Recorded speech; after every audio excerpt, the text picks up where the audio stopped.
Ayan, Easter Sunday po. No, magandang gabi mga kapatid. This is Benjo Basas of the Teachers Dignity Coalition.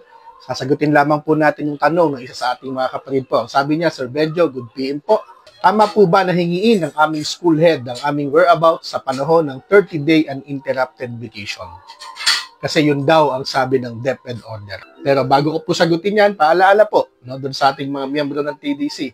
Bukas po magkita-kita po tayo sa ating office no, alas 11 ng umaga. I-finalize natin yung programa at yung mga detalye ng ating National Convention sa May 1 to 3. Well, ang sagot ko hindi. Hindi po kailangan na ibigay ninyo kung saan kayo naroroon para nagbakasyon. In fact, 61 days po no, na kayo ay wala sa eskwelahan, hindi naman pwedeng alamin na kung sino man kung saan kayo naroroon. Bahala ka kung saan mo gustong spend ang iyong bakasyon. Ano? Bakasyon mo yan. Lalo na yung tinatawag po na uninterrupted, yung 30-day uninterrupted vacation dahil yan po ay sa atin. Yun lamang po. No? Magandang gabi. Kita-kita po tayo bukas, yung mga member po, leader ng TDC, magkita-kita po tayo bukas sa ating meeting.